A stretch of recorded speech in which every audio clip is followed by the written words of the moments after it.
Have you ever looked at a government and wondered why, even with all the right laws and regular elections, it just can't seem to get things done? Well, the answer often comes down to this really powerful concept that works behind the scenes, kind of like the engine in a car: state capacity. So today, let's pop the hood and really look at this hidden engine that decides whether a government actually works for its people. So here's our game plan. We're going to start by nailing down what state capacity actually is, and then we'll break it into its four essential parts. From there, we'll connect the dots to see why this matters so much for democracy, using Brazil as a really fascinating real-world example. And finally, we'll look at what all this means for citizens on the ground. All right, so first things first, what is state capacity?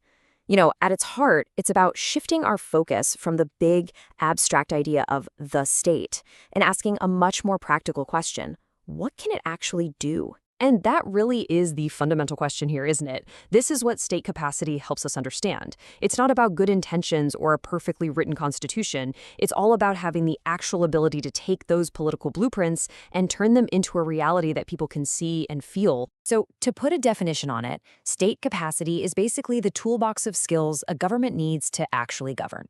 It's the difference between a promise and a result. It's the real horsepower of the state's engine. It's the raw ability to just make it happen. Okay, so if state capacity is the engine, what are its components? What are the actual moving parts? Well, we can break it down into four distinct but totally interconnected capacities. First up, we have extractive capacity. The best way to think about this is as the fuel for the engine. Simple, right? Without the ability to collect taxes and actually fund itself, a state can't do anything else. It is the absolute foundation, because everything from paving roads to paying doctors starts here. For a real-world example, just look at Brazil's Federal Revenue Service, the Receita Federal. It's this absolute powerhouse of data analysis and enforcement. It can cross-reference incredible amounts of information to track the economy and collect taxes effectively. That is high extractive capacity in action. All right, next is administrative capacity. So if extractive capacity is the fuel, administrative capacity is the machinery itself. It's the state's ability to take that money it collected and use it to run the government and deliver things people need, like good schools, hospitals, and clean water. And this really depends on having a professional, skilled bureaucracy that gets the job done. And a perfect test of this, a national vaccination campaign. Seriously, think about it. In a country as massive as Brazil, successfully getting vaccines into the arms of millions of people, that takes unbelievable logistics and planning. It's a direct measure of a state's administrative muscle. The third piece of the puzzle is coercive capacity. Now, this one sounds a little intense, but it's really about the rule of law. It's the state's fundamental ability to make sure its laws are actually followed, to keep the peace, and to be the only one with the legitimate authority to use force within its borders. It's about basic safety and security for everyone. But you really see how important this is when it fails. When a state starts losing control of entire areas to organized crime, its monopoly on force is shattered. This isn't just a problem, it's a fundamental breakdown of the state's most basic promise to its citizens. And finally, number 4 is relational capacity. Now, this one is super interesting because it's so directly connected to the quality of a democracy. It's not just about the state giving orders or services from on high. It's about its ability to build a genuine two-way street with its own people. And I'm not talking about some online suggestion box. This means creating real, structured ways for people to have a say. Things like public councils, open hearings, and formal consultations. These are the channels that build trust and make sure that policies actually reflect what people want and need. Okay, so those are the 4 capacities: extractive, administrative, coercive, and relational. But why does this all matter so much for a democracy? Well, it's because these capacities are what build the bridge between the promise of democracy and the day-to-day reality of it. See, a democracy isn't just a piece of paper, it's a lived experience.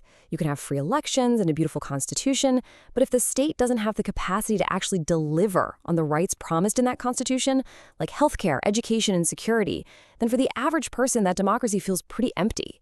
State capacity is what turns abstract rights into a real, tangible thing. And what's really cool is how this can create a powerful, positive feedback loop. When a state can effectively collect taxes, it can fund good public services. When it delivers those services well, and when it makes sure the law applies fairly to everyone, people start to see a real return on their investment. That builds trust, which makes people more willing to pay their taxes and participate, which, you guessed it, strengthens the state's capacity even more. It's a virtuous cycle. So, let's take this whole framework and apply it to the real world. The case of Brazil is just a perfect example of how state capacity is almost never uniform across an entire country. It's often really uneven. Researchers use this fantastic term to describe the situation in Brazil: islands of excellence. It perfectly captures this idea that you can have these pockets inside the government that are truly world-class, super professional, highly effective, operating right next to other parts of the state that are incredibly weak and under-resourced. And the contrast is just striking. On one side, you have these high-capacity institutions like Brazil's central bank, its tax agency, or its amazing electronic voting system. World-class stuff. But on the other side, you have many local, city, and state governments that can barely provide basic services, or areas where public security has totally collapsed. It's one country, but with two completely different states operating at the same time. And this isn't just some abstract problem for political scientists to debate. This unevenness, this patchwork of capacity, has huge real-world consequences for people's lives and how they experience being a citizen. In fact, it leads to this really powerful concept called cidadania em camadas, which you can translate as layered citizenship. The idea here is that not all citizens get to experience the state in the same way. The quality of your citizenship literally depends on which layer of the state you happen to run into.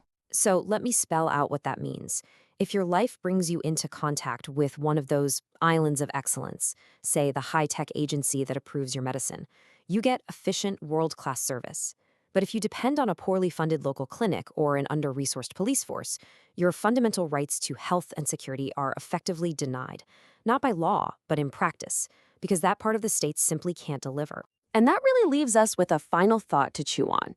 State capacity isn't just about efficiency. It's about justice, it's about equality, and it forces us to look around and ask, where are the islands of excellence and the areas of great precarity in our own countries? And what does that unevenness really mean for the promise of equal citizenship for all?